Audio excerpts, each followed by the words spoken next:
We have the president standing by on the line right now. How are you doing there, Cowboy?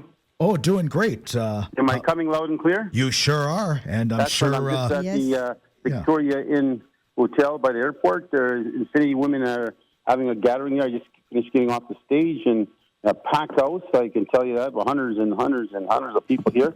And the ministers from the NDP government are here. You got representatives from different organizations, non-Indigenous organizations that are here, women organizations. So we had a very good dialogue, discussions, and open ceremonies in the context of talking about what we need to be talking about. And I think some of the key issues, I'm sure it'll be ongoing discussions that will roll itself out in the Indigenous world, but it's for sure in the Métis world.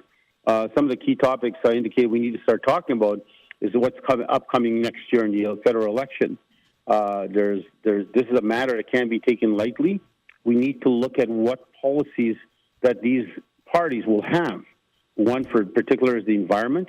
It is a big topic of discussion by our women and by men now. Mostly women are really leading the charge on that. They are very concerned because they see the amount of forest fires. You look at the evacuations today all over Western Canada, and they're humongous and absolutely costly by billions. And if we don't take the environment messaging, I think the good Lord's giving us, or the world is giving us on its own planet, that this is serious stuff. And I know they're saying, axe the tax. Well, that's really not, it's the only program we have in this country right now for carbon reduction, in which other countries support is called carbon pricing. They changed the word to carbon tax. But carbon pricing is a way where you keep companies forced to meet a certain percentage of their effects to the carbon. They dish out into the air, and then this way they're forced to either put new machinery, new equipment, or find ways to lessen the impact to the environment. And you look at the not only just the forest fires, you see the flood, the water, the damage that's happening. You see the birds, you see the animals. We're talking with the government right now, and we have a very good relationship, of course, discussion from government to government, ideology, which is truly being respected, and First Nations are also in that agenda discussion with the province, because we have to talk about the future of wildlife.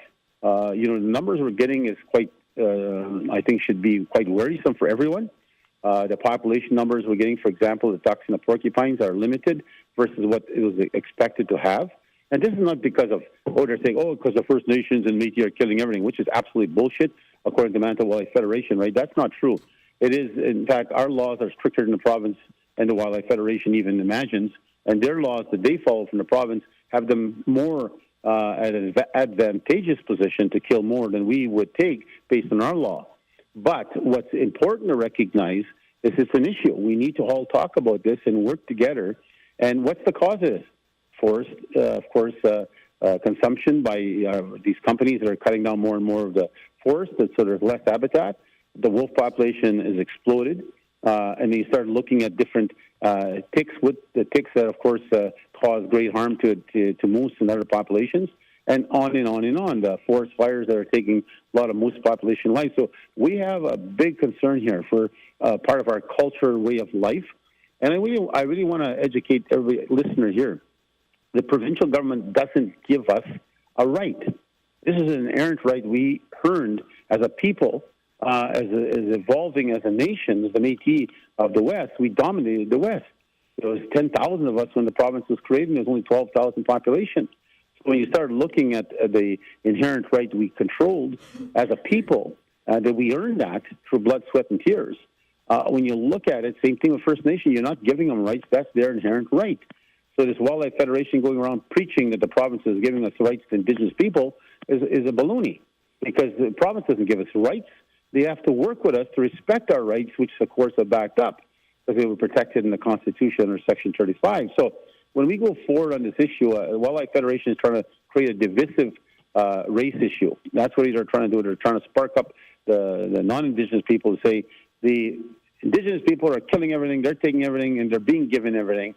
And we're not being given anything. It's our inherent right, and definitely our right directly with the Creator Himself. So when we start talking about this, we need to start cooperating on a strategy, however, in partnership with the province, because they have too a responsibility. And so, but we need to start talking, how do we move forward?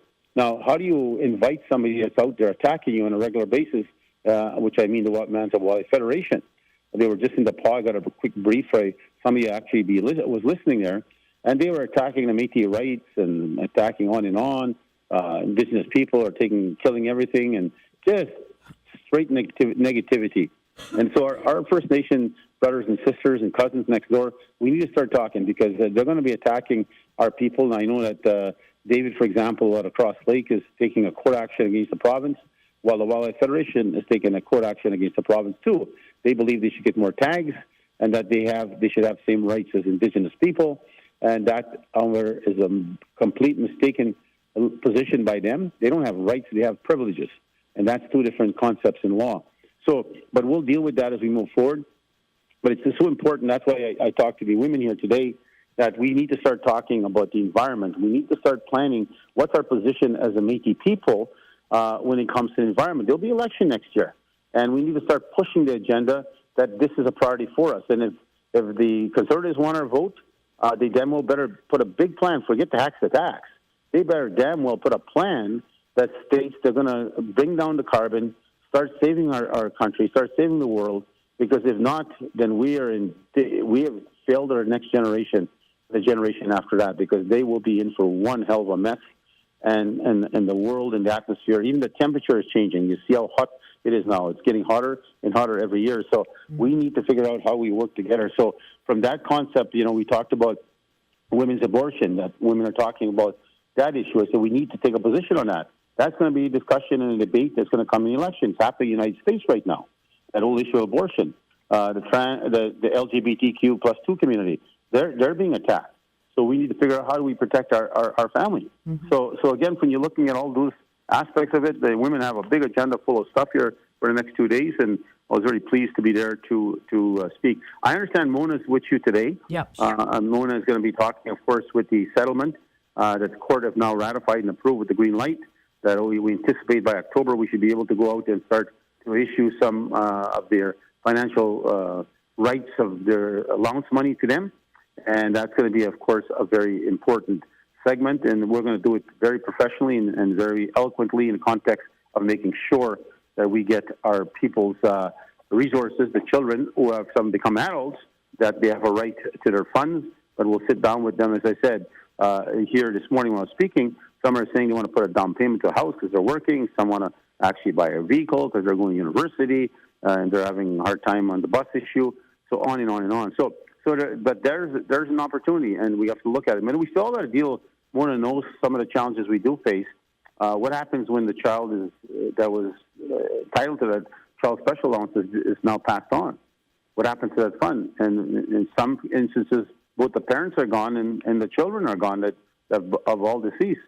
So that's a big issue, and we need to look at how do we resolve that? What's the best way and common way that we can handle it, fair and equitable, like we did for the Summerberry when we did our first in our settlement with Hydro. But I'm going to keep it short because I know other callers need to get in here. I want to thank again here this morning. I want to talk about Connie for prayer and the chip, and she did an excellent job. Also, Elder Linda St. Cyr is here today, Sarek. I want to say thank you for her being her husband, Vinco. They just lost her son, Vincent, so if somebody can send prayers to Linda and Vinco on the loss of Vincent Sarek. Of course, that would be well appreciated by everyone. You don't have to be to send prayers to them, and Elder Linda prays so much for our people and all society, and so now she needs her turn. Somebody send prayers her way. So his journey to his new home on Friday, September 13, was the beginning, and I'm sure you'll know that how important it is when you have a loved one. Like Cross Lake, I think today's having the ceremony for and departure of course, her soul probably is in heaven already, Kathy. And but her family still got to grieve and mourn, and the nation needs to mourn. So I really appreciate how much I guess I will use the phrase showing such gratitude and appreciation to her and her leadership, being the first women to be elected as the Grand Chief, and at the same time, I guess, expressing her passion and her direction of how she felt about people we know each other for a long time, since the early 80s, Kathy and I. And so when you go back on history, I know her personality then and her personality now are similar. They haven't changed. She was always had that certain smile and that certain hug. And she was always willing to see what she can do to help things get better. So she always had that built in her own genes of how she saw things, how she saw the future, and how she saw people.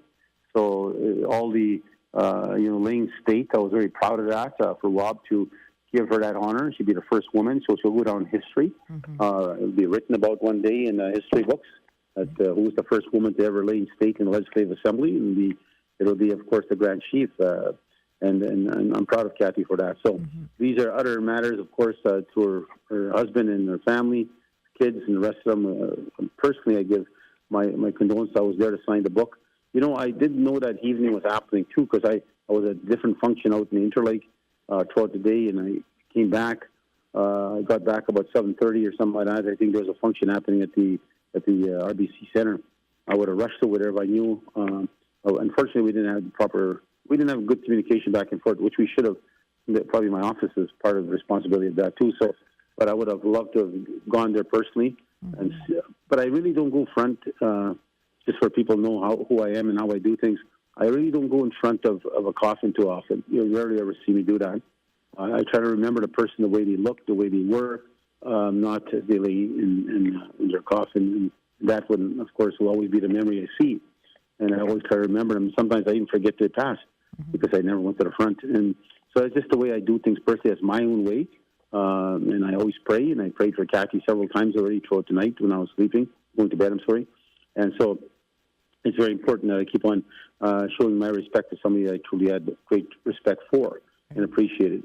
Now, let's do some birthdays. Happy 66th birthday is going to Minister Angela Carey, who was actually at the meeting here on Friday, September 13th. Happy 96th birthday going to Marceline Bruce. That's Mona's mom. And so she's celebrating her birthday on Monday, September 16th. She had 12 children by the time she was 32 and now has 32 grandchildren and one great-grandchild. In November, she'll have her 50th great-grandchild. Isn't that amazing? So I just love visiting her when I do get a chance to see her. She just gets all proud to see her president come to her home and make sure I have my tea and some snacks. And so President Chartrand, behalf, that's right. Mona, I'm here. And you never know if there's a birthday party. I might show up on Monday. Yeah, so, for sure. And she's 92 on Monday. So that's. Oh, are you guys having a birthday party on Monday? Oh, my goodness. We'd have to rent a hall. Well, then you rent a hall. What's That's wrong with right. you guys? Well, it takes a lot of planning. Okay. Well, you start but planning. I'm here, and I'm happy to be here. Yeah.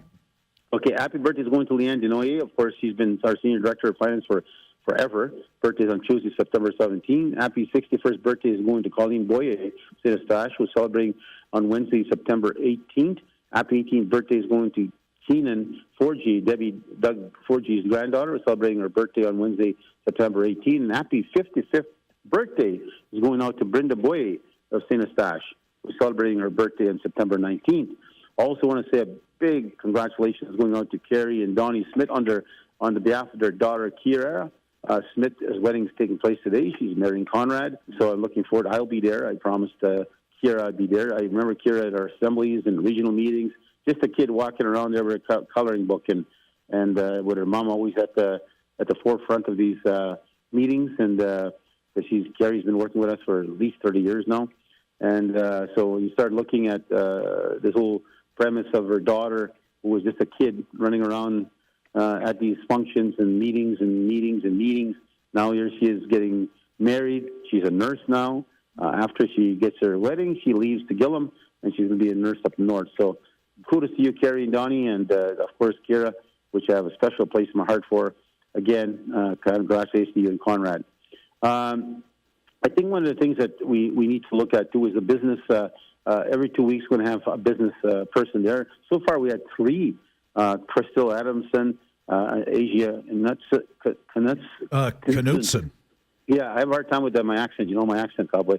And also Kelly Gillespie was there last time. So again, it's just important to see these business people coming in, and we're having, of course, a good show of return of revenue investments with our businesses. We have over 700 over 750, I think, around that range of businesses registered with the L'Oreal Capital Corporation. And we're working hard. And just closing off there, I'll say this. I think First Nation chiefs are doing the same. And if not, then I'm willing to sit down with them and give them our expertise, because we're good at procurement. And procurement is going to be very fundamental to a lot of these communities, and especially young people, for jobs and training and education. Because procurement, for example, you see in the federal report that came in Canada, billions of dollars was stolen by non-Indigenous people who claim to be Indigenous to get the contracts from Canada. Because there's a 5% set aside now for every contract that Canada issues. And what was happening is non-Indigenous people were stealing it. Some were just paying somebody to be Indigenous and giving them, maybe money in the back pocket, but taking a contract or probably worth millions of dollars and stealing it away from the true Indigenous people. So that's an issue that's happening even in Manitoba. So we're sitting down with the province trying to correct that issue in procurement. We see that with the business community, and whether it's the pipelines or hydro and other places, we need to have strong procurement. But in order to do that, it gives our businesses, our young people, an opportunity to start business companies, to create the jobs, and to get the skills and training. So these types of issues are really pressing matters. So identity is a big, big issue. And we're going to keep on fighting that. We keep on supporting the First Nations of Ontario against the Métis Nation of Ontario, who actually has, in our view, a bunch of fraudulent people that are not definitely red over Métis. And where they get their Métis-ness from, I don't have a clue, because they're definitely not us. We have no relations or cultural connection with them. But they're taking it on the premise that they have a great relative somewhere that's in the First Nation that brings them the right to Métis. That does not make you Métis. Makes you mix blood of something, but you're not Métis. So there's a certain place in Constitution for Métis, and that's not for them that are coming to steal it. So that's an issue I think you're going to hear more of the topic on our show. You're going to hear more topic on our website and our updates, because this is worth billions and billions of dollars for Indigenous people to have a chance to get a head start and get earned revenue so they can really take care of their kids and their families. So, and by the way, Mona, I'm sure you said to them that where they can go to get information pertaining to get their checks and how our system is going to be helping. Make sure you give them locations where they register, where they call in, and where they find out if their names are on that list. Yes, and I think absolutely. there's over 4,000 children. Am I correct, or even more, maybe? Even more. 4,449 so far, I believe. Okay, wow, that's a big number. And I know First Nation is about 10,000 or more. So, again, I'll close off now and say again, thank you. Ollie, it's good to see you. I think I seen your mom in the crowd. I couldn't see too good. She's here somewhere for sure. She never misses these meetings. So I know. Your mom must be here. Mom's always there. And you know what, David? I have a booth there too. And I just want to say thank you on behalf of the business community. I can't thank the MMF enough and the LRCC for supporting business how they've have. I would not have succeeded through the COVID if it wasn't for the LRCC and all the support that I'm getting, and I'm expanding, and I'm very thankful. Oh, very good. That's what people need to hear, that no matter what the challenges are, we stick together, support each other. Just like I said to the pharmacies, I hope First Nations use our pharmacies and don't let the jealousy that white man has brought into our world separate us from First Nation and Métis.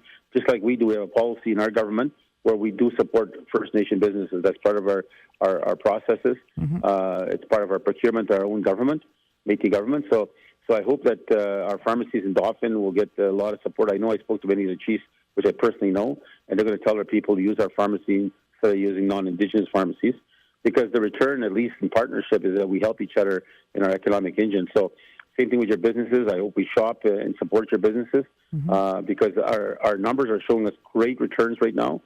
Even our artisans, I'll close off with this. Our artisans sold, we bought over $550,000 worth of product from our artisans to date in the last 2.5 years, and we sold about $380,000 on their behalf. So, and we actually pay them up front so they get their money, so they don't have to sit in the mall somewhere all day. Maybe get lucky and earn one product sale. Yep. We buy their products from them, then we find a way to market on their behalf, but we pay them ahead of time.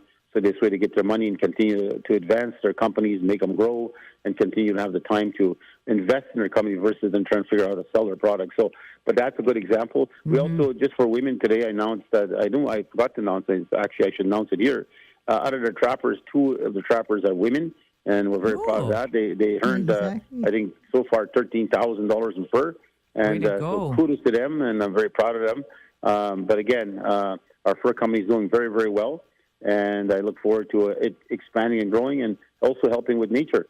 We can help put a bounty on wolves and maybe bring their population down, so it helps the big game animal have a better chance of survival. So we'll talk to you guys next Saturday. Everybody, for my people that are listening, be proud, believe in yourself, and always remember your rights are there, and your government will protect those rights. Whatever it takes us to do, we will protect them. So Thank take care, you. everybody. Thank you. Thank you. Thank you. Bye-bye. Bye-bye. Bye.